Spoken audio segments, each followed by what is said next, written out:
Quiero leer 3 pasajes breves de la Escritura.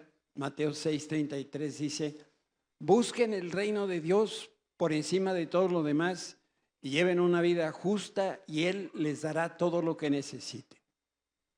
Proverbios 3:5 y 6 dice: confía en el Señor con todo tu corazón, no dependas de tu propio entendimiento, busca su voluntad en todo lo que hagas y Él te mostrará cuál camino tomar. Y el Salmo 32:8 dice: el Señor dice, te guiaré por el mejor sendero para tu vida, te aconsejaré y velaré por ti. Y el mensaje de Dios para nosotros este día es el siguiente. Dios nos dice a cada uno de nosotros: mi hijo, ¿conoces la dirección que lleva tu viaje por la vida?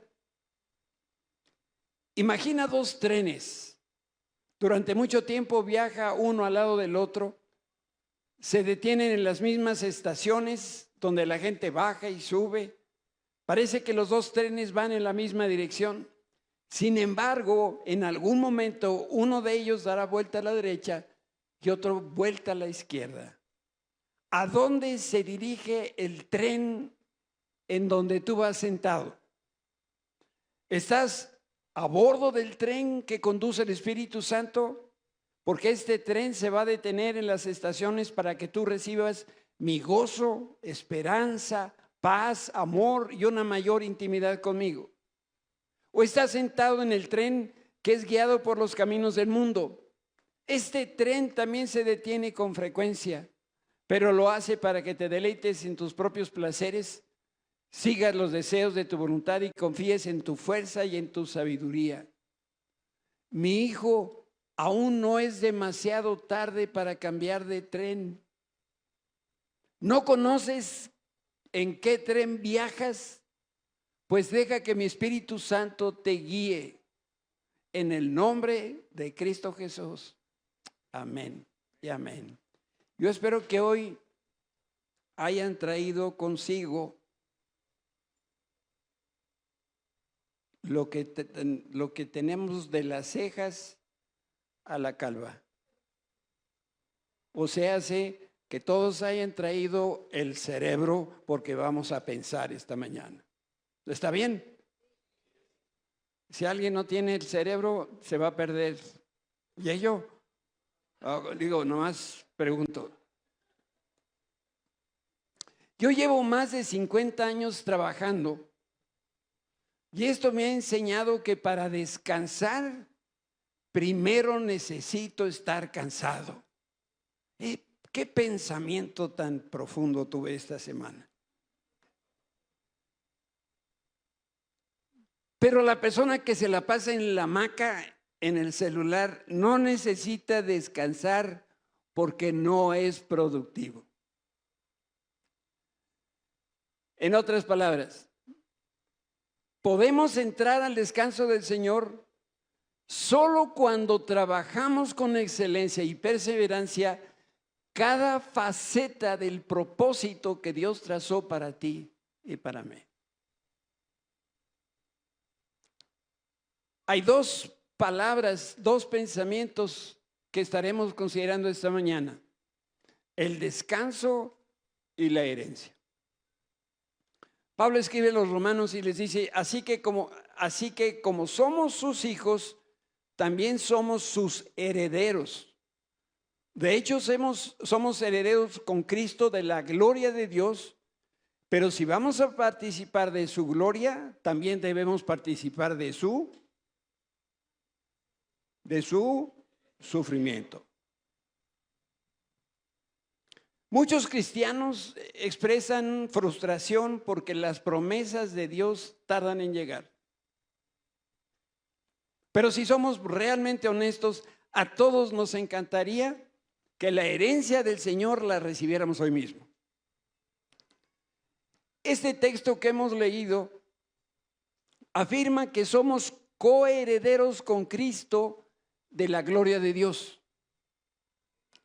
Pero esta bendición es una bendición condicionada a que estemos bajo el pacto de Dios, cubiertos por este pacto de Dios. Y nosotros entramos al pacto no por lo que hacemos, sino por lo que somos. Y nosotros que hemos creído en Cristo somos hijos de Dios. Por otro lado, la herencia de gloria es una,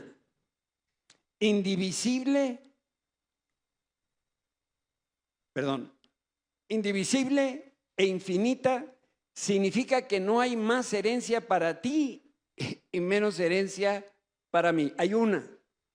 Y cuando recibimos la herencia de Dios, la recibimos toda. No me pregunten cómo le hacemos cuando el Señor regrese y da la herencia al segundo, pero también le da toda la herencia. Y ahora vamos a echar aquí un vistazo a la Escritura para conocer en qué consiste la herencia de Cristo. Y para eso nos vamos a ir al Salmo 2. Este es esos salmos que lo debemos prácticamente que aprender de memoria. El rey proclama el decreto del Señor. El Señor me dijo, tú eres mi hijo, hoy he llegado a ser tu padre. Solo pídelo y te daré como herencia las naciones, toda la tierra como posesión tuya. Y luego aclara, las quebrarás, dice en Apocalipsis, gobernarás a las naciones con vara de hierro y las harás pedazos como si fueran ollas de barro. Por favor, ¿qué es la herencia de Cristo? Dice la Escritura que Dios tiene la herencia para nosotros que está formada, que es las naciones de la tierra. Esa es nuestra herencia. Aunque el Salmo tuvo su aplicación inmediata en el rey David y en su linaje, realmente el cumplimiento de esta palabra profética fue con el Señor Jesucristo. Y la herencia de Cristo son las naciones y los confines de la tierra. Y esta promesa está en el tiempo futuro. Por eso dice, pide y te daré. Y esta profecía se cumplió después de la cruz de Cristo. En el origen, en el principio, Dios le dijo a la humanidad, sojuzga la tierra, domina la tierra. Y la tierra debía haber sido gobernada por Adán.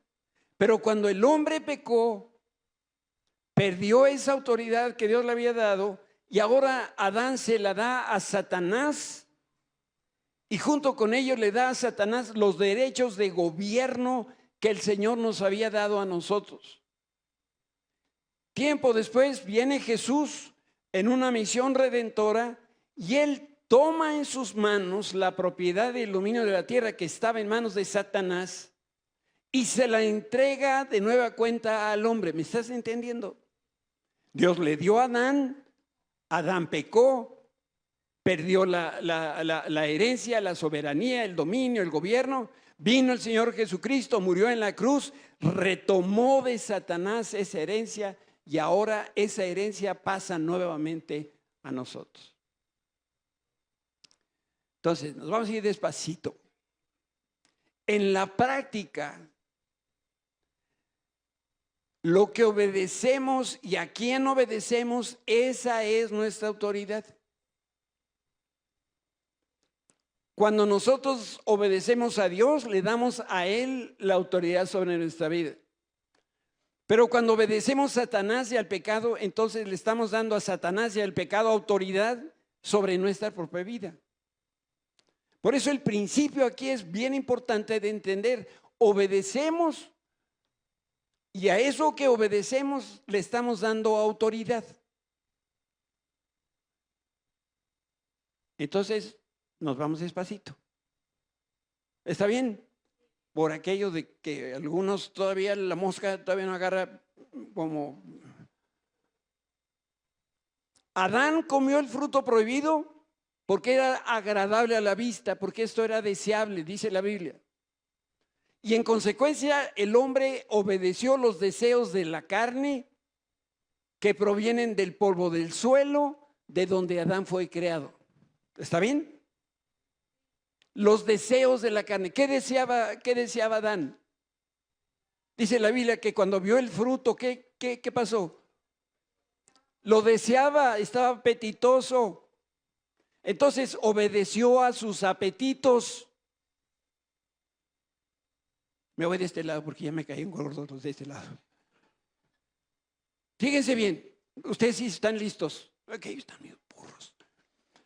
Con ese acto, el hombre posicionó el polvo del suelo como la autoridad.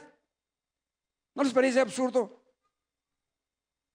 El fruto que comió lo produjo el suelo, lo produjo la tierra, y en consecuencia Adán obedeció al suelo. Pero Dios no había acabado. Y entonces viene otra cosa que es igualmente importante. Y lo que nosotros leemos ahora es lo siguiente. Pero además, al comer el fruto, el hombre le cedió su poder a Satanás, y por esta transferencia de autoridad, Dios maldijo a Satanás y al suelo de la tierra. En representación tuya y mía, Adán se dio el poder de Dios, ese que le había dado el Señor, se lo dio al enemigo y se lo dio al suelo. Y ahora vas a entender muchas cosas. Mira, entonces el Señor le dijo a la serpiente, esto pasa ahí en Génesis 3, donde Génesis 3 es el capítulo donde entra el pecado. El Señor le dijo a la serpiente, por lo que has hecho eres maldita más que todos los animales, tanto domésticos como salvajes. Andarás sobre tu vientre arrastrándote por el polvo durante toda tu vida. Y pondré hostilidad entre tú y la mujer, entre tu descendencia y la descendencia de ella. Su descendencia, que es Jesucristo, te golpeará la cabeza, y tú, Satanás, golpearás a Jesucristo en el talón. ¿Qué es más importante? ¿Un golpe en la cabeza o un golpe en el talón? En la cabeza. Y es importante entonces resaltar que Dios no maldijo al hombre, no maldijo a la mujer, pero sí maldijo a la tierra, maldijo el suelo y también maldijo a la serpiente. Y para acabar de entender las cosas, al hombre le dijo, dado que hiciste caso a tu esposa y comiste del fruto del árbol del que te ordené que no comieras, la tierra es maldita por tu culpa. Y noten lo que está ahí en amarillo. Toda tu vida lucharás para poder vivir de ella. ¿De ella quién es ella? La tierra. Otra de las versiones de la Biblia dice, maldita será la tierra por tu causa, con dolor comerás de ella todos los días de tu vida.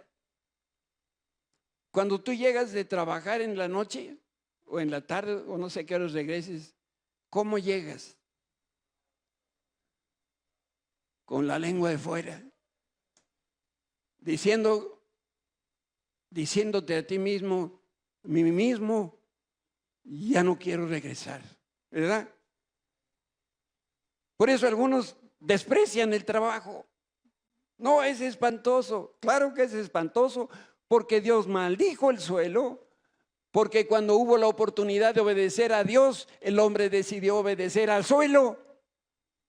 Y Dios maldijo al suelo, y ahora tenemos que trabajar todos los días de tu vida. ¿Alguna persona en este pasaje está exenta de trabajar?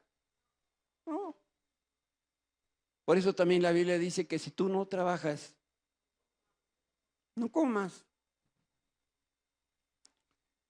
El hombre fue diseñado por Dios para dominar el suelo agrícola y para que la tierra le sirviera al hombre. Pero ahora, por causa del pecado, el hombre debe trabajar por la tierra de cultivo y él le sirve a la tierra. Y ahora resulta que hay años que no llueve, o años que sí llueve, o llueve de más, o la tierra ya se estresó, porque la tierra se estresa. Ya no le saca nada, el campesino ya no le saca más cultivo a la tierra. Pero Jesús no desciende de Adán ni de ningún hombre. Significa entonces que en él no hay pecado, ni estuvo obligado a obedecer la parte humana, porque Cristo es 100% hombre y es 100% Dios. Por lo tanto, como Él no pecó, Jesús puede ejercer autoridad sobre la tierra y sobre el suelo agrícola. Y cuando el Señor se levantó de los muertos, declaró que el Padre le había regresado la autoridad. ¿Y qué creen que hizo Jesús con esa autoridad? Se las dio a sus discípulos. Se acercó y dijo a sus discípulos: se me ha dado toda autoridad en el cielo y en la tierra.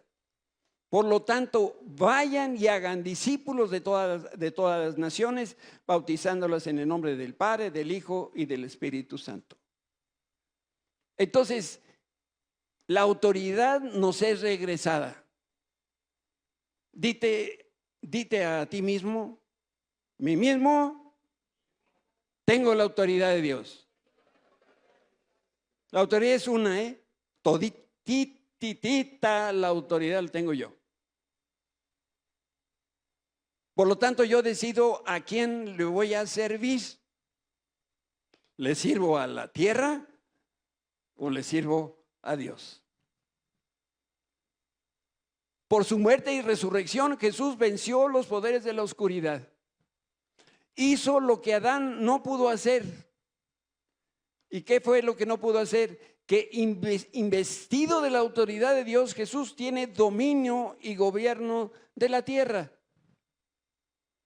Entonces, la herencia de las naciones se profetizó con muchísima anticipación y se concretó después que Cristo murió en la cruz. Y regresamos al Salmo 2. Pues el Señor declara: he puesto mi rey elegido en el trono de Jerusalén, en mi monte santo, en Sión. El rey proclama el decreto del Señor. El Señor me dijo: tú eres mi hijo, hoy he llegado a ser tu padre. Miren, solo pídelo y te daré como herencia a las naciones, toda la tierra como posesión tuya. Toda la tierra. ¿Y qué vamos a hacer con toda la tierra? Ah, mira, pues las vas a quebrar con vara de hierro. La vas a hacer pedazo como si fueran ollas de barro. Ahora bien, ustedes reyes, actúen con sabiduría. Queden advertidos ustedes, gobernantes de la tierra. Y viene la advertencia del Señor: sírvanme a mí con temor reverente, alégrese con temblor, sométanse al Hijo de Dios, no sea que se enoje y sean destruidos en plena actividad, porque su ira se enciende en un instante. Pero qué alegría para todos los que nos refugiamos en Cristo Jesús.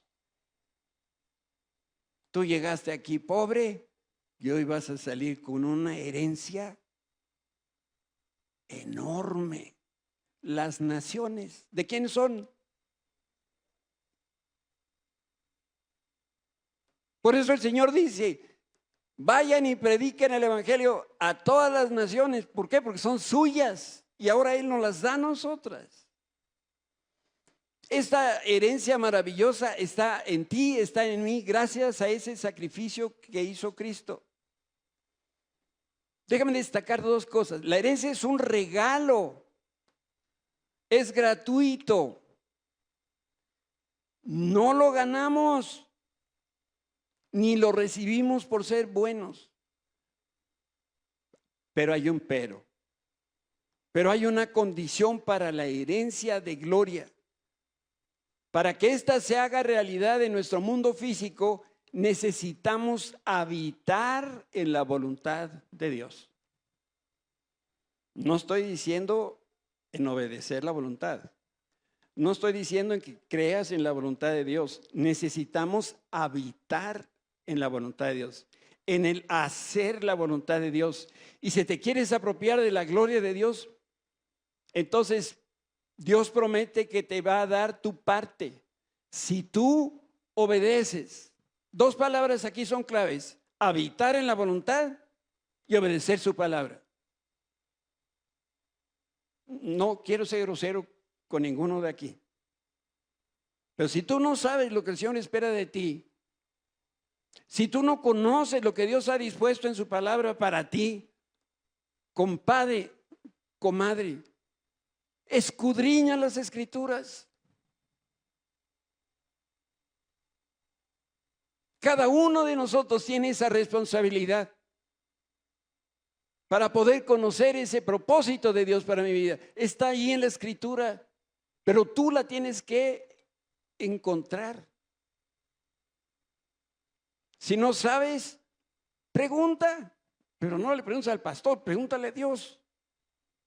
El Salmo 2 declara que la herencia de Cristo es gobernar las naciones. ¿Cómo la va a hacer? ¿Cómo las va a gobernar? Con cetro de acero.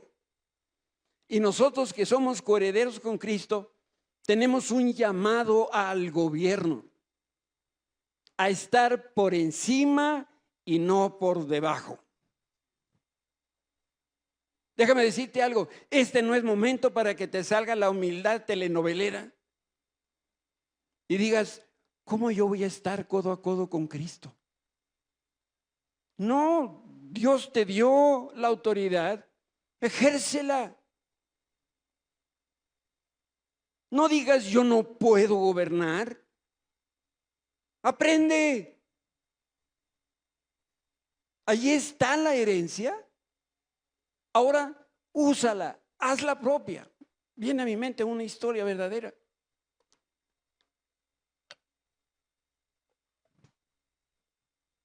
En los tiempos donde había amas de llaves, en la Gran Bretaña había un hombre multimillonario, sin esposa, sin hijos, sin familia. Ese hombre muere y le deja la herencia completa a la ama de llaves que tuvo por toda la vida. Y entonces un día el abogado le da el documento que ampara la herencia que le dejó su patrón.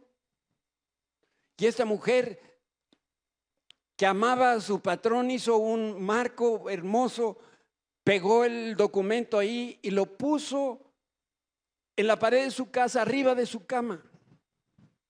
Años después esta mujer enfermó y enfermó gravemente. Y estando agonizando, alguien se compadeció de ella y mandaron traer al doctor. Y el doctor la examinó y la mujer estaba de verdad, muy enferma. Y levanta la vista el doctor y ve el documento y le empieza a leer. Y le dice, ¿tú sabes qué es eso que tienes ahí? Sí, me lo dio mi patrón. Le dice, es tu herencia. Toda la riqueza de tu patrón te la dejó a ti. Y esta pobre mujer, muriéndose sin un centavo en la bolsa.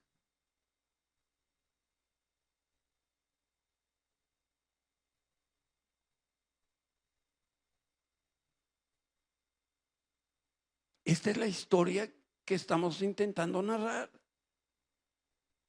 Por gracia Dios nos llama a estar junto a Cristo. Por su amor declara que nos necesita como sus colaboradores en el extendimiento del reino. Y el Padre que nos compró con la sangre de su Hijo quiere decir que nosotros le pertenecemos y porque somos de su propiedad, Él está esperando que le sirvamos. ¿Y cómo le vamos a servir? Siendo de influencia en el mundo. Para que me entiendas. En cada nación hay niveles de máxima influencia. En cada nación. Estas son las posiciones que Dios preparó para ti y para mí. Quiere que seamos cabeza y no ¿qué? Y no cola. No sé si a ustedes les gusta hacer cola. A mí me pasa a hacer garras la panza.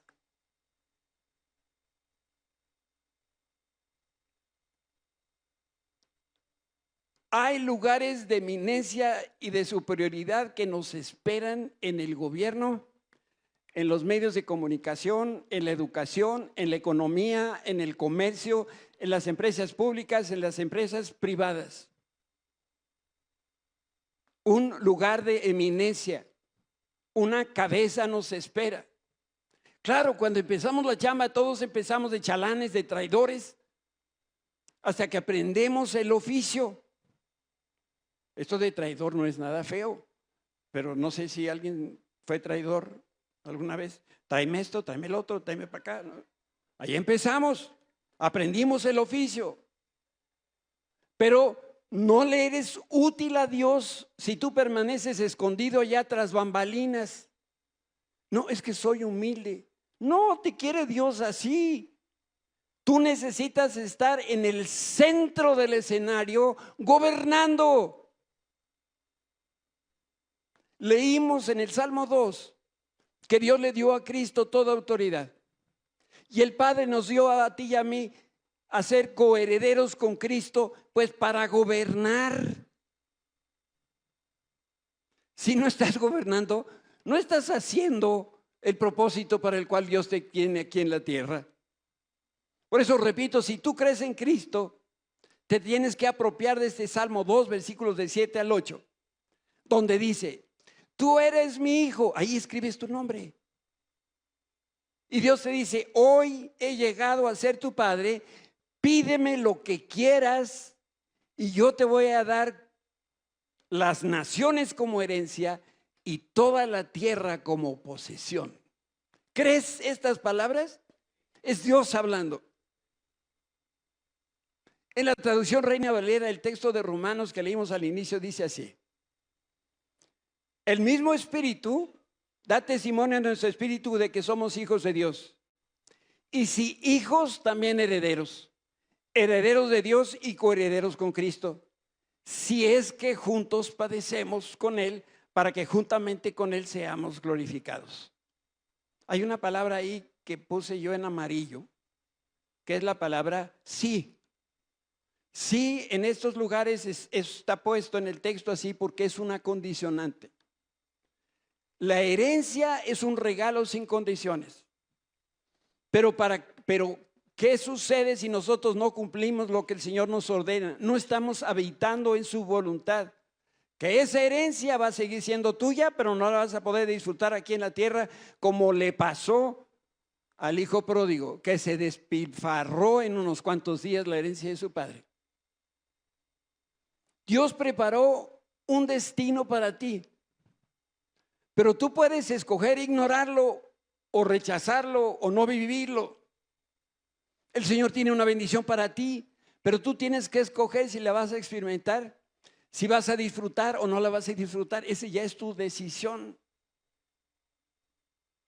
Cuando hablamos de promesas condicionadas, lo que sucede es que muestran que hay algo que yo tengo que hacer.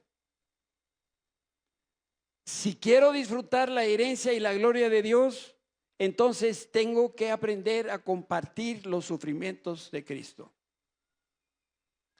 La herencia de Cristo es la gloria. Y la gloria viene detrás de la palabra sí. La gloria solo ocurre si hay victoria. Poseemos la gloria si llevamos a cabo lo que Dios nos llamó a hacer.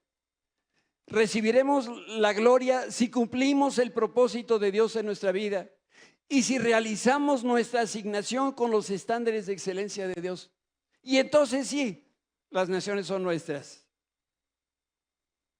Inspirado por el Espíritu Santo, Pedro declaró que los que sirven a Dios con su vida recibirán la corona de gloria y de honores eternos.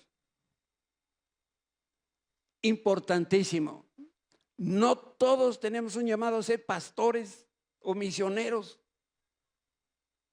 pero sí todos tenemos un llamado específico que necesariamente tiene que ver con el reino de Dios y la expansión de este reino. Poseer una corona es una señal de autoridad. Y Dios le prometió a Abraham que haría engrandecer su nombre con poder y autoridad. Y esa es la misma promesa para nosotros hoy si hacemos la voluntad de Dios. Yo divido al mundo en tres partes. No, tres.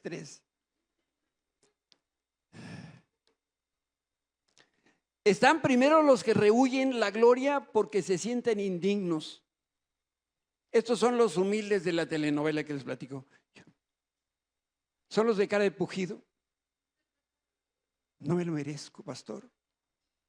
Hay otros, los que buscan la gloria a través de su esfuerzo personal, pobres, porque no se dan cuenta que lo único que logran es su propia ruina y su propia destrucción. porque separados de Dios no podemos hacer nada. Y está el tercer grupo, el cual espero que todos estemos ahí, los que siguen el sendero de Dios y hacen su voluntad en la tierra. Entonces el destino de estas personas, como Abraham, estará caracterizada por 4 cosas. Serán famosos, tendrán una corona de gloria, una posesión de gobierno y serán personas de influencia. Para eso nos llamó el Señor. Y tú y yo que creemos en Cristo, debemos darnos cuenta que llegó el tiempo de abandonar nuestra agenda para tomar la agenda de Dios. Y también llegó el tiempo para entender el lugar que tenemos de autoridad. Nada más que hay una puerta que cruzar que se llama sufrimiento. Experimentar la herencia en la vida presente es la consecuencia de un proceso. Antes de disfrutar el regalo de Dios, debemos compartir el sufrimiento de Cristo. Dios prometió leche y miel en Canaán, pero iba acompañado de aflicción. Sufrimiento y aflicción en el contexto de lo que estamos estudiando significa que experimentamos el dolor.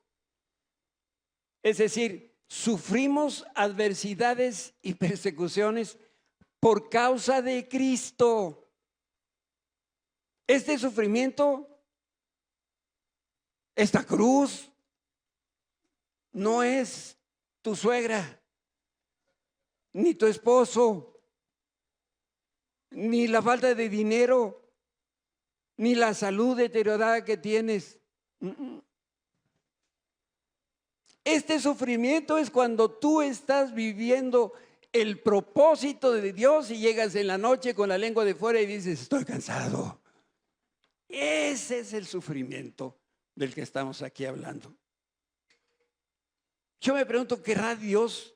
¿Habrá algo bueno en que nosotros muramos como mártires? Yo creo que no. Cristo quiere que vivamos en victoria.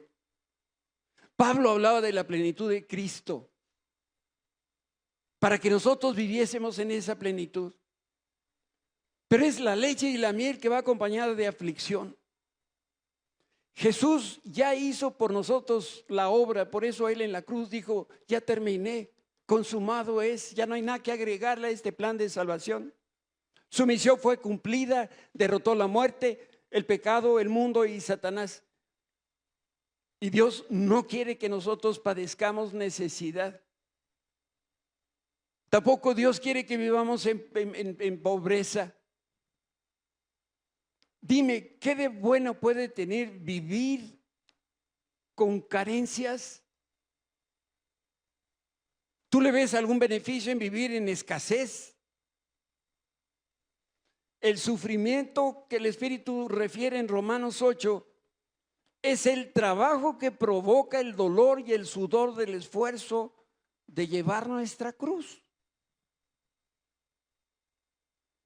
Jesús pide que llevemos nuestra cruz, pero se refiere a que nosotros llevamos a cuestas el peso de nuestro propósito y de nuestro llamado. El día que Pablo conoció a Cristo, camino a Damasco, su vida cambió por completo. Empezó a ser otra persona diferente y empezó a hacer también una serie de problemas en la iglesia porque no estaba preparado. Y el Señor lo mandó a solas a un proceso de preparación donde Jesucristo resucitado estuvo en Arabia con Pablo 3 años, uno a uno, enseñándole lo que tenía que hacer para que entonces él, cuando escribe sus cartas, si se fijan al mero principio, dice, yo Pablo, apóstol a los gentiles, llamado por el Señor Jesucristo. Ahí estaba su propósito. ¿Y cómo le fue a Pablo en la vida? Hijo, mano, él lo narra, naufragios, latigazos. Los mismos cristianos no lo creían, no le tenían confianza. Muchas cosas estaban sucediendo mal. Me pones en la lámina 45 y le pido al grupo de alabanza si me acompaña aquí arriba, por favor.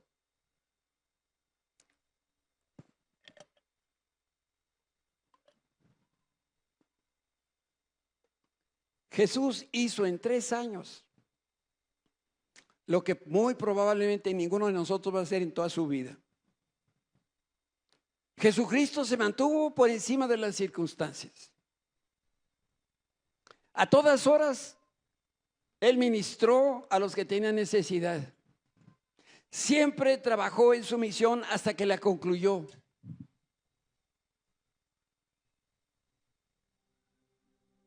Hasta que llegó a la cruz. Te digo una cosa. Acércate con un empresario, dueño de su propio negocio, y pregúntale, ¿cómo fue tu semana ahora? ¿Tuviste mucho trabajo? Te aseguro que esa persona te va a decir, si es un empresario exitoso, yo trabajo más horas que mis empleados. Yo le he invertido a este negocio todo el dinero que yo tenía. Hubo meses que no cobré.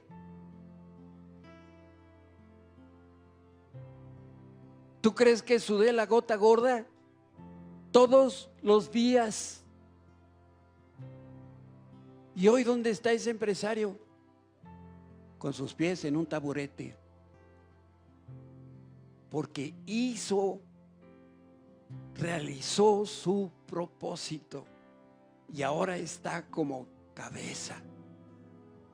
Y cada uno de nosotros, Dios quiere que, como dice este pasaje, yo te di la gloria aquí en la tierra al terminar la obra que me encargaste. Ahora, Padre, llévame a la gloria que compartimos antes de que comenzara el mundo. Decía hace un momento, no todos tenemos un llamado a ser pastores y misioneros, pero sí todos tenemos un llamado para trabajar las 24 horas del día, los 365 días del año. William Wilberforce fue un político británico del siglo XVIII y XIX, no que vivió los 2 siglos, sino entre los 2 siglos. Y después de conocer a Cristo, desde su posición de gobierno, dedicó su vida a abolir la esclavitud en el Imperio Británico y donde que tenían colonias por todos lados del mundo. Y él usó su posición en el Parlamento, una posición encumbrada, no para enriquecerse, sino para cumplir el propósito que le dio Dios en su vida. ¿Cuál era ese propósito? Que no hubiera un solo esclavo a su alrededor. Ni uno solo. Por más de 40 años fue la voz de los enmudecidos. Fundó organizaciones cristianas, promovió la moral pública y nunca retrocedió a pesar del rechazo político y social que recibió. Me recuerda a otro funcionario, no más que en la Biblia, que se llamaba Nehemías. Él supo construir con una mano. Traía la pala, la cuchara que usan los que se dedican a la construcción, con el cemento, y en la otra, ¿qué traía? La espada.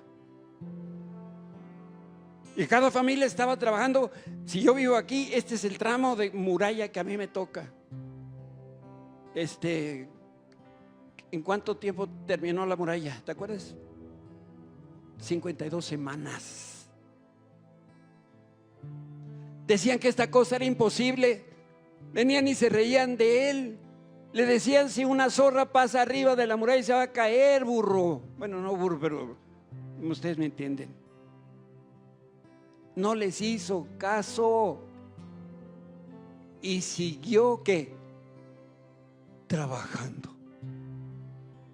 Porque tenía un encargo de Dios. Levanta la muralla.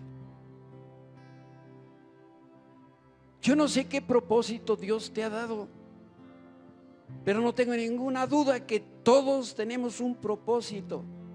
Te digo por qué estoy seguro. Porque cuando ya no tienes propósito, entonces Dios te manda a llamar, pero no para regañarte. Te dice, ya acabaste, vente acá conmigo. Y el Señor te recoge en sus brazos.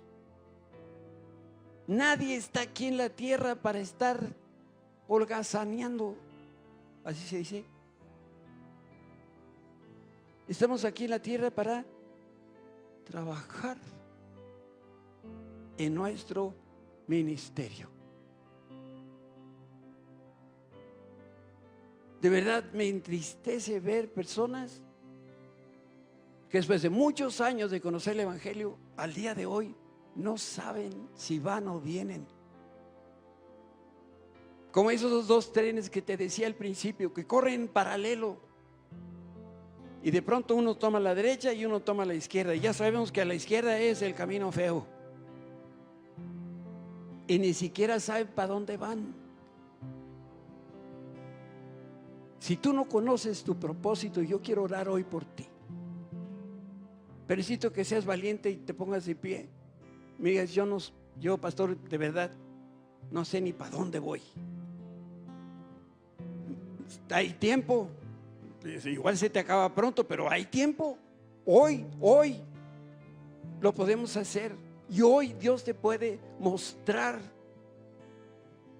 que esa gloria que tiene preparada para ti, esa voluntad que tú quizá desconoces, si tú habitas en ella y tú obedeces la palabra, el éxito está garantizado.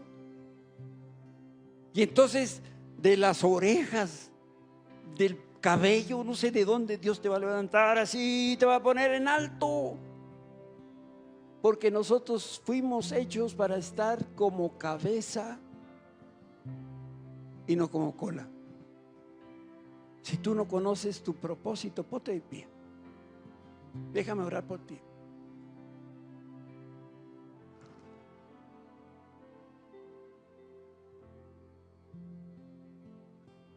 No tiene nada de vergüenza decir, no sé.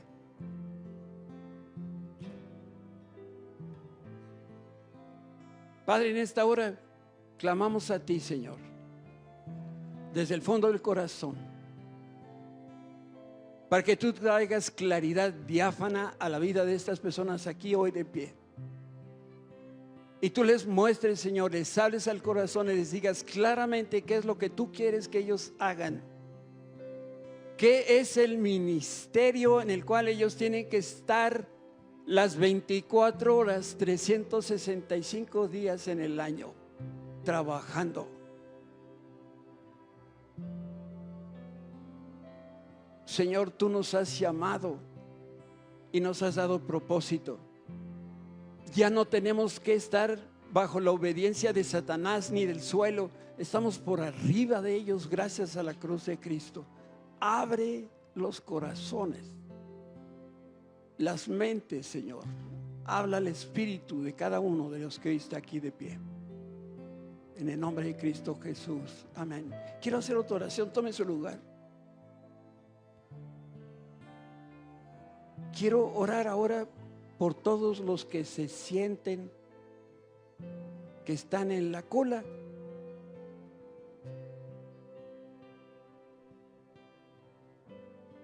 ¿Sí saben qué es la cola? Cuando estás mero abajo de la organización, mero abajo de no sé dónde. Si tú estás en la cola, quiero que te pongas de pie también.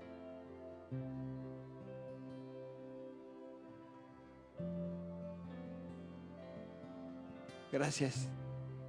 Gracias por ponerse de pie. Gracias. ¿Alguien más estará en la cola? Vengan aquí adelante.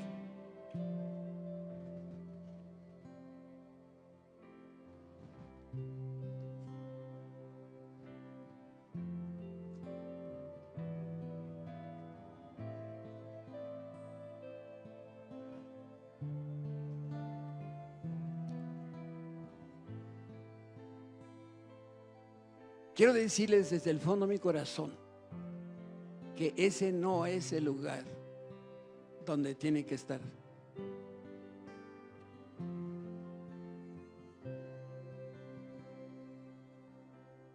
Si están en capacitación, si están aprendiendo un oficio, lo puedo entender.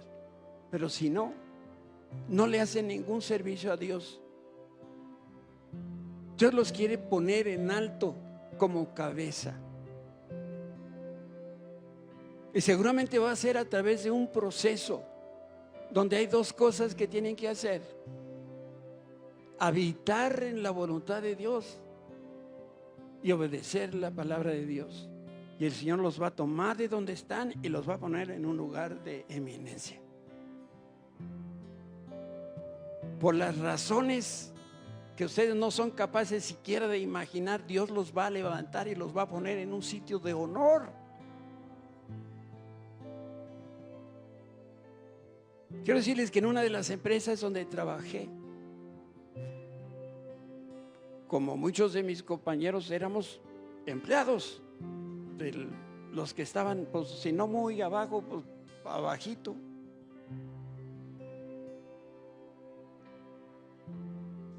Y esta empresa era mitad americana y mitad mexicana. Y la parte mexicana no había quien hablara inglés. Me, Twiggy Wonder, British Airways, me sé mucho inglés. Pues con poquito inglés, pero era el único de la empresa que hablaba inglés.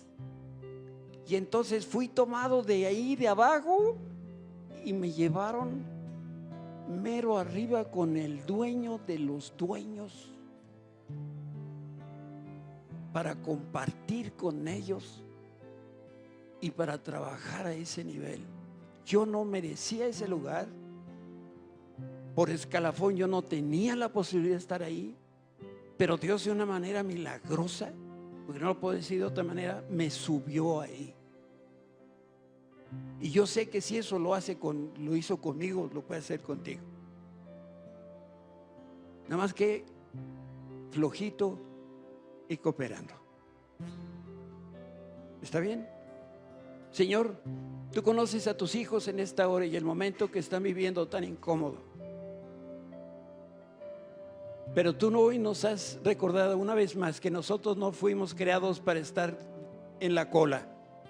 Tú nos llamaste para estar en la cabeza. Señor, obra de forma milagrosa, de forma poderosa, Señor, para que cada uno de ellos sea levantado en alto por ti. Y cuando tú levantas a una persona y la pones por autoridad, no hay nadie que la pueda tumbar. No hay competencia alguna que le pueda hacer sombra. Haz que cada uno de ellos, como José, sean levantados como cuando estuvieron en la cárcel, a ser levantados en horas, a ser primer ministro del primer país más importante del planeta. Si lo hiciste con José, Señor, también lo puedes hacer con cada uno de mis hermanos aquí, para que ellos se vayan hoy con la certeza del lugar a donde tú los vas a llevar. Tú solito, Señor, lo vas a hacer. Y pronto ellos estarán dando testimonio de las obras grandes y maravillosas que tú haces. En el nombre de Cristo Jesús. Amén. Puedes regresar. Muchas gracias.